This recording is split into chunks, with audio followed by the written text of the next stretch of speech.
ABK Radio, l'interview.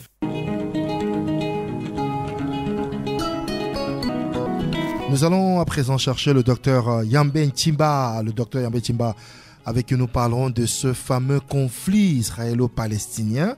Peut-être en faisant la chronologie de l'affrontement de ces deux peuples. Mais ce matin, avec vous, docteur, on aimerait vraiment comprendre ce qu'il en est. Que tout le monde puisse y comprendre quelque chose, parce qu'on a l'impression, pour la majorité, que c'est un conflit finalement hermétique.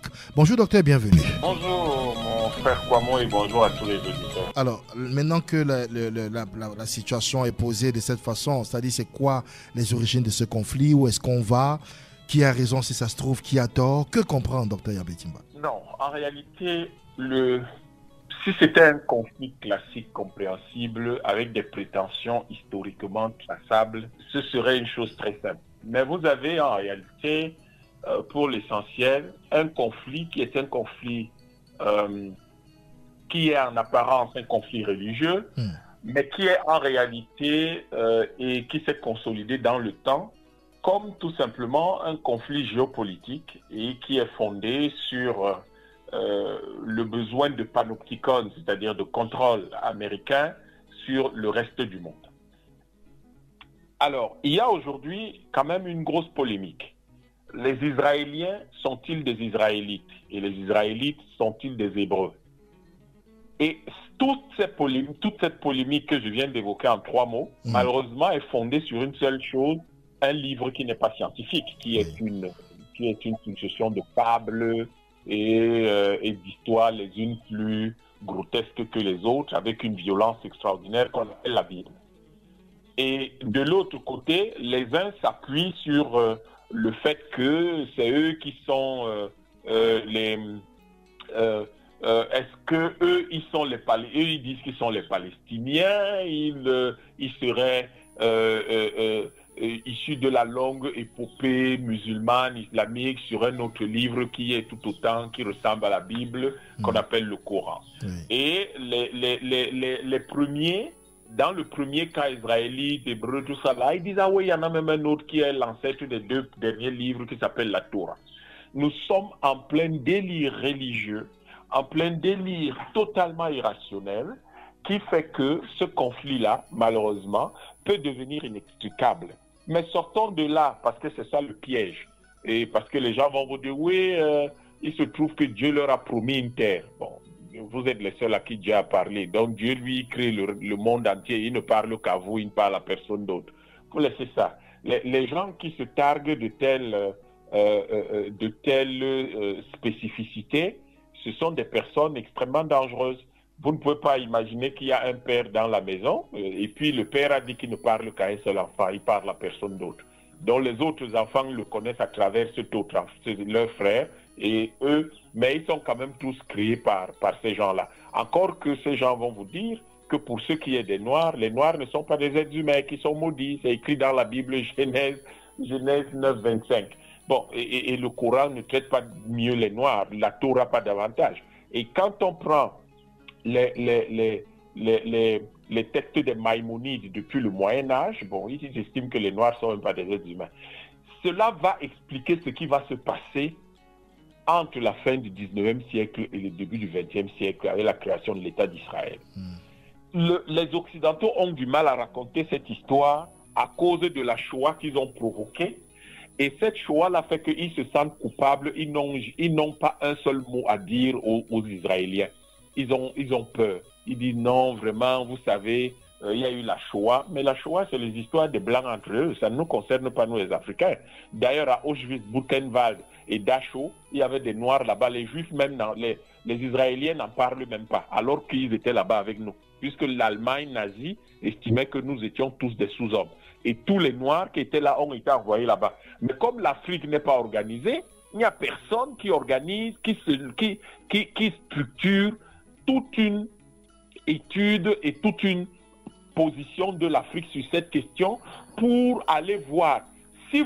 Peut-être que si vous regardez bien, il y avait même beaucoup plus de Noirs que de Juifs là-bas dans ces camps de concentration. Mais les Africains ne font aucune recherche, aucun aucune revendication. Si vous dites même aux Africains d'aller revendiquer ces choses aujourd'hui, ils seront, ceux qui sont de la diaspora, là, qui vivent là-bas en Europe, seront les premiers à vous dire, mais non, il ne faut pas faire ce genre de choses. Ceux qui dirigent l'Afrique, qui sont les relais du néocolonialisme, seront aussi parmi dans ce groupe de premiers à dire, mais non, il ne faut pas faire ce genre de choses.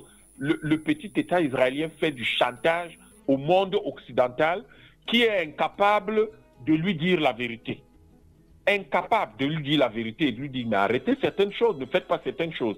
Mais tout ça parce que derrière, de façon géopolitique aussi, l'existence d'Israël leur plaît, leur apporte une certaine, leur donne le moyen de mettre une certaine pression sur le monde du Moyen-Orient, sur les ressources, et leur donner un accès via le chantage au monde du Moyen-Orient. Sauf que le monde change. Avec la réconciliation entre l'Arabie Saoudite et l'Iran, ça devient beaucoup plus compliqué et ils étaient obligés de provoquer un conflit.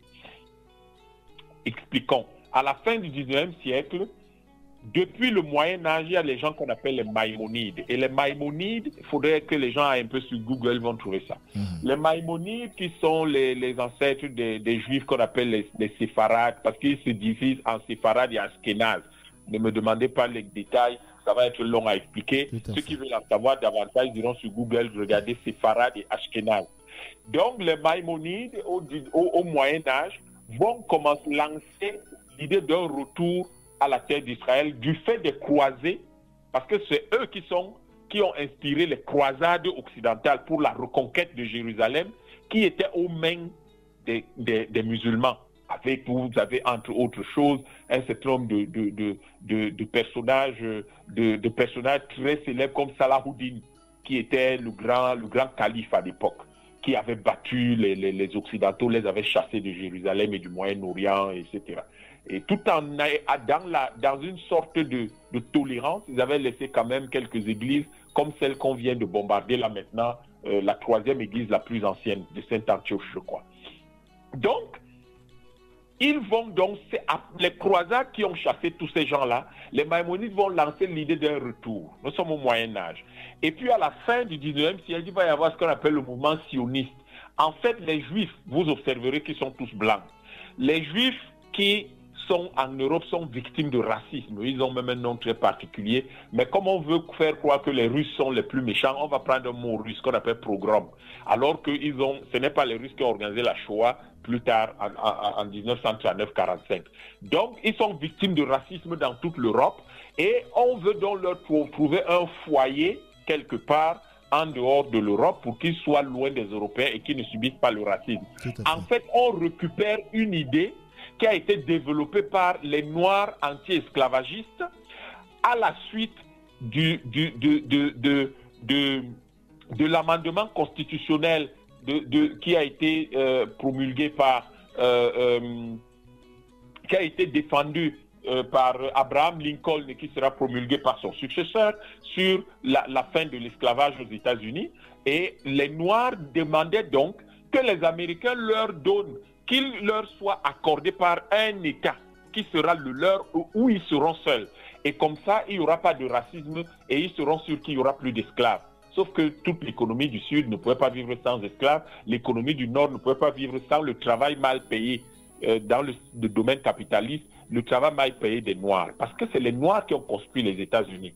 Et c'est grâce au travail gratuit. Ils sont passés de l'esclavage au travail mal payé. Ils ont donc l'idée de demander qu'on leur donne, qu'on leur permette d'avoir leur État à eux, où ils vivront tout seuls. Aujourd'hui encore, il y a cette revendication portée par un certain nombre d'activistes noirs. Les Black Panthers l'ont fait pendant le XXe siècle. Et ces gens-là avaient besoin de cet État. Les sionistes vont récupérer cette idée vers les années 1890. Vous voyez que la fin de l'esclavage aux États-Unis, la guerre de sécession, c'est 1865. Oui. Et eux, ils vont récupérer cette idée dans les années 1880-1890. Et il y aura donc la fameuse, on va donc dire, il faut que après le Congrès, après ils vont rédiger le protocole de Sion dans les années 1890, ils vont donc mettre la pression sur le gouvernement anglais pour qu'on leur trouve un espace quelque part en dehors de l'Europe où ils peuvent créer un foyer juif. Ils appelaient ça à l'époque le foyer juif. le Premier ministre anglais Balfour, en 1917, va faire une déclaration pour demander qu'on crée un foyer juif en Ouganda. En Ouganda, en Afrique. Vous savez que les Européens, tout ce qui est déchets de chez eux, il faut les jeter en Afrique. Ça n'a pas commencé aujourd'hui, hein. Ils font ça depuis toujours. Ils considèrent que les Juifs, c'est les déchets de leur civilisation, de leur espace. Allez, on va jeter en Afrique. Ils décident donc de créer un foyer juif en Ouganda. Malheureusement, on est en pleine Première Guerre mondiale. Les négociations, un certain nombre de considérations font que même les Juifs qui étaient d'accord au début disent maintenant on ne peut pas aller en Afrique, nous on va en Palestine. Et voilà comment, à partir des années 1920, on va donc décider de créer un foyer juif en Palestine. Sauf que quand vous regardez la Palestine dans les années 20, tous ces gens qui font la guerre, là, vous ne comprenez même pas lequel est le problème. Quand vous regardez cette période-là, la plupart des gens qui vivent dans cette zone sont des Noirs. Ce ne sont pas des Blancs. Et vous observerez que tous les Israéliens là, qui disent qu'ils sont des Juifs, c'est des Blancs. C'est des Blancs, il n'y a pas de Noirs là-dedans.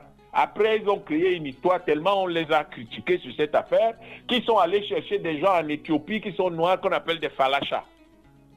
Et ils racontent que c'est des gens qui seraient ici de l'union entre Salomon et la reine de Séba. Mais donc des Juifs noirs, c'est ça? Oui, mais quand vous rentrez dans l'histoire, il n'y a rien de tel. Un chef tribal, comment pouvait-il devenir l'amant de la reine la plus puissante du monde à l'époque? Il y a quelque chose qui ne va pas chez les Blancs, qui raconte n'importe quoi et qui veulent faire avaler ça à la planète tout entière. Et c'est-à-dire que c'est comme si vous auriez pris la présidente de la Chine d'aujourd'hui, c'est-à-dire la Chine avait une présidente, et vous décidez que c'est une espèce de petit chef tribal de je ne sais quel hameau perdu au cœur de l'Afrique qui serait devenu le mari de cette reine. Vous croyez que c'est une chose possible? Mais les Occidentaux, les Européens ont réussi à faire avaler ça aux gens et l'ont mis dans une histoire qu'on appelle la Bible. En vous disant, oui, le type était l'homme le plus sage de la planète, il avait 1000 femmes, il avait le plus grand palais de la planète, on ne trouve même pas un début de fossiles. On raconte des histoires qu'il était, que la reine du pays le plus puissant à l'époque était allée lui rendre visite. C'est-à-dire que je me demande souvent, ces gars-là, qu'est-ce qu'ils boivent avant de rédiger des choses pareilles? Mais ils l'ont quand même dit. Et il se trouve qu'ils disent que c'est là les descendants de cette reine de Saba, comme ils appellent, et puis de Salomon, qu'on appelle les Falachas en Éthiopie, qu'ils ont amenés en Israël parce que eux, ils seraient des Juifs. Le drame étant que ces gens-là vivent un racisme terrible. C'est eux qui balaient les rues, c'est eux qui lavent les vieux dans les maisons de retraite et dans les hôpitaux. Leur travail, c'est ça. Vous n'entendrez pas qu'ils sont ministres, qu'ils ont reçu des financements en milliards de dollars, zéro. Donc les Européens, à la fin de la Deuxième Guerre mondiale, ils sont tellement... la Shoah qui a eu lieu en Allemagne les fait tellement culpabiliser qu'ils soutiennent Ben Gurion qui est le leader de l'époque, et ont créé l'État de Palestine. On crée l'État d'Israël en Palestine, comme on appelle Palestine. Le mot Palestine lui-même n'existait pas. Parce que ça s'appelait la Syrie du Sud, le Liban du Sud. Il n'y avait pas de Palestine qui existe là. Tout ça, vous voyez que c'est les références qu'ils vont aller chercher tous dans les 3 livres dont j'ai parlé tout à l'heure. Les autres vont dire c'est Israël, machin. Les Africains n'appellent pas ça comme ça. Cet endroit s'appelait avant la Phénicie. Ça ne s'appelle pas comme ils appellent là.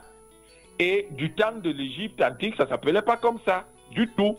Or, les seuls textes attestés, les plus anciens, de comment cet endroit s'appelait, ça se trouve dans les textes d'Edfou, qui sont 30 volumes de plus de 1000 pages, qu'on peut retrouver dans toutes les bibliothèques occidentales. Ça ne s'appelait pas comme ça. Donc, les gens créent des noms par la suite, et ils viennent, ils disent que c'est comme ça que ça s'appelle, c'est Dieu qui leur a promis ça. Et les autres disent aussi que c'est un lieu saint pour eux.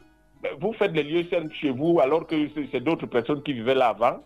Il y a quelque chose qui ne va pas. Hein? Un peu comme ils sont venus placer la croix sur Ngorlitouba et puis ils disent que c'est un lieu saint. Mais les gens qui sont là appelaient ça autrement. Vous venez dire que c'est un lieu saint. Donc, votre Jésus, il s'est réveillé un beau matin, 2000 ans après sa mort, et il vous a dit que c'est un lieu saint, quoi. Voilà comment il crée les guerres. Et voilà comment il crée des guerres qui n'ont aucun sens, qui sont totalement irrationnelles.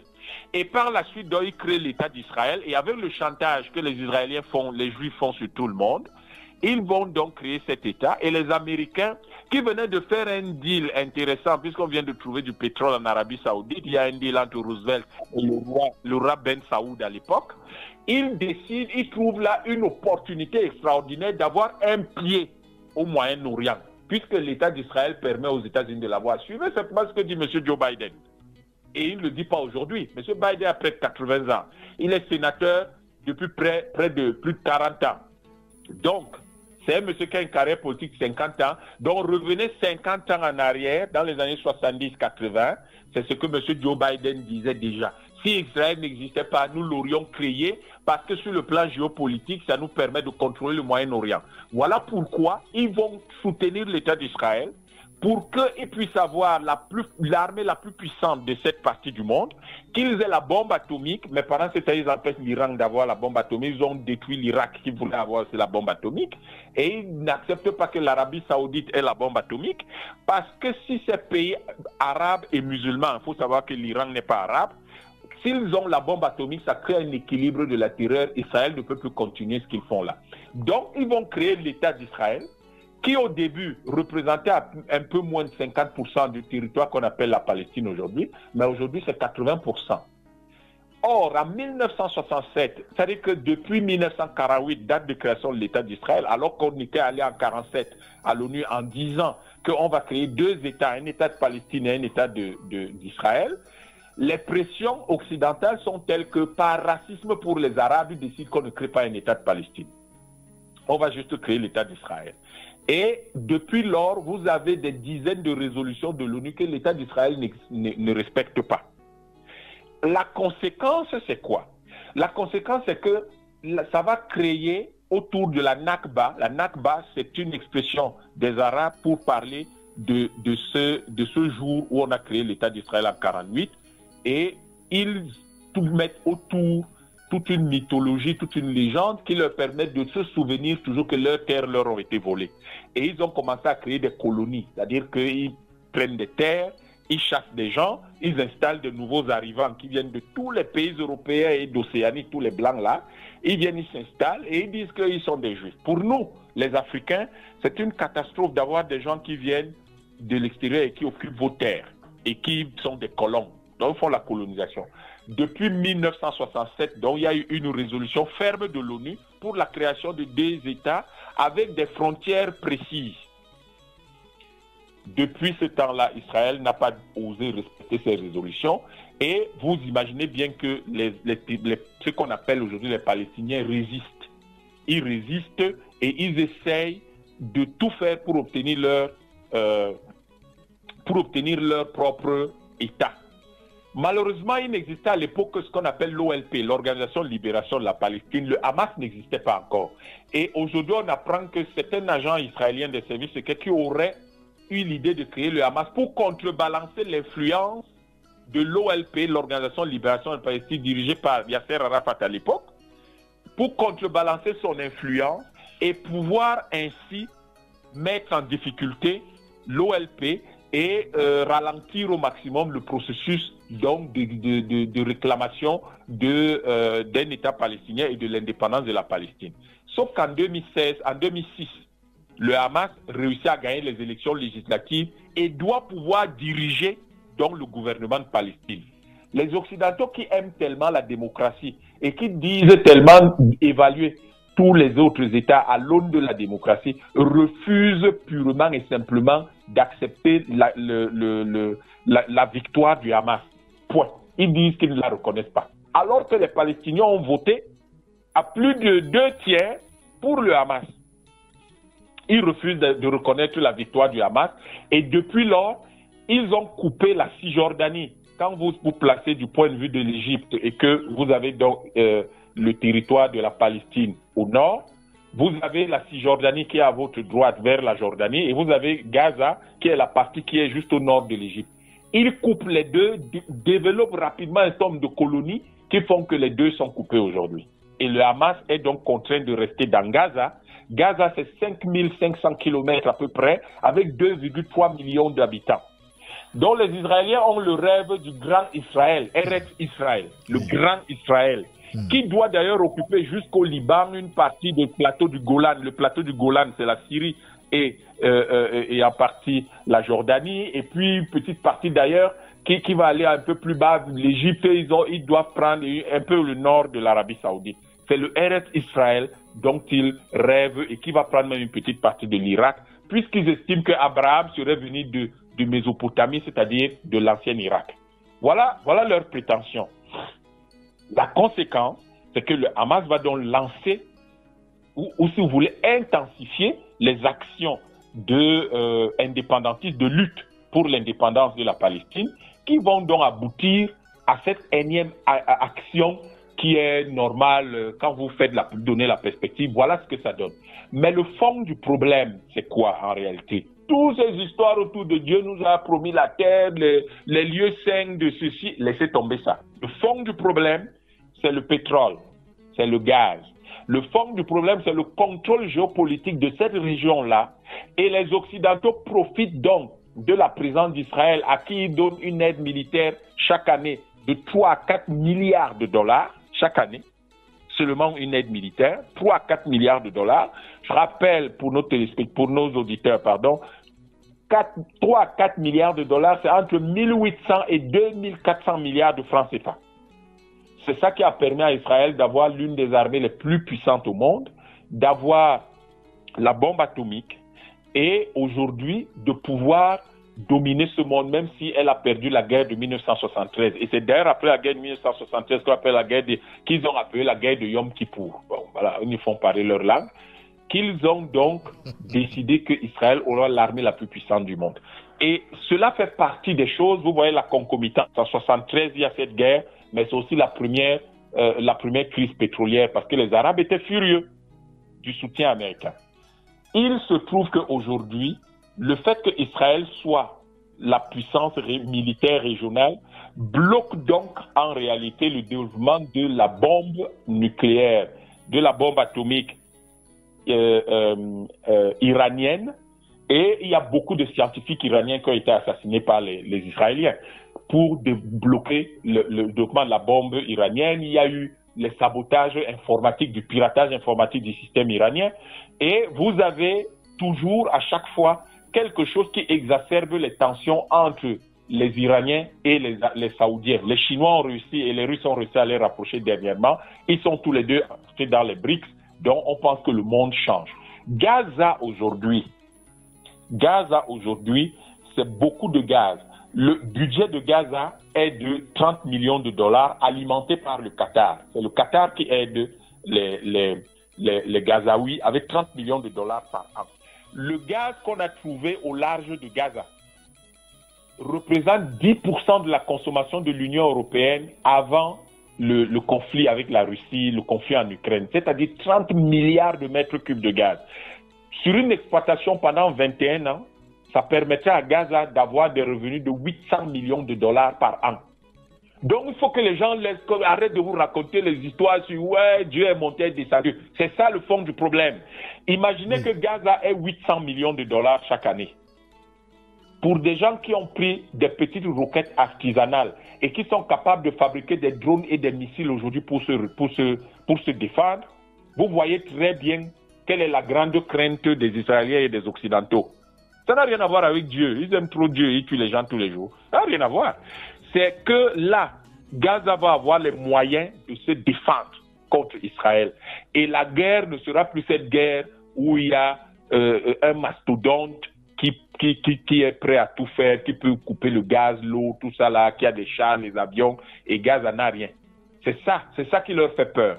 Et ça leur fait tellement peur qu'il n'y a pas que du gaz, il y a du pétrole. Et ce que je viens de vous dire là comme revenu potentiel, c'est seulement sur un seul champ gazier qui s'appelle Marine One, et il y a un autre, Marine Two, qui est beaucoup plus important. Voilà la vraie situation géopolitique. Les gens vous racontent les histoires de religieuses, tout ça là, on s'en fout. Le fond du problème, c'est celui-là. Tout le monde a la quête de l'argent. Et donc, l'argent est le nerf, comme ils disent, le nerf de la guerre. Et c'est le fond du problème. Et c'est ça qui va donc faire que, même à l'international, il y a beaucoup de gens qui vont se rapprocher du Hamas. Parce que le Hamas a désormais de l'argent à gérer, a désormais les ressources. importantes et ils deviennent donc crédibles. Comment faire? Faut-il laisser le Hamas devenir crédible? Faut-il laisser ces gens avoir 800 millions de dollars de revenus? Ils ont 30 millions et ils font autant de mal. Quand ils auront 800 millions, qui pourra les arrêter? Voilà le fond du problème. Merci. Et l'autre chose, c'est que le rapprochement entre l'Arabie Saoudite et l'Iran réduit les capacités d'accès des États-Unis et du monde occidental au pétrole et au gaz du Moyen-Orient. Au profit de qui? Eh bien, des pays du BRICS, tels que l'Inde, tels que la Chine, qui tirent le monde. Et la Chine est devenue la première puissance économique du monde, en réalité depuis 2006. Mais ça vient d'être attesté simplement cette année par la Banque mondiale, comme si cela avait eu lieu l'année dernière. Oui. La Chine, c'est 30 000 milliards de dollars, les États-Unis, 25 000.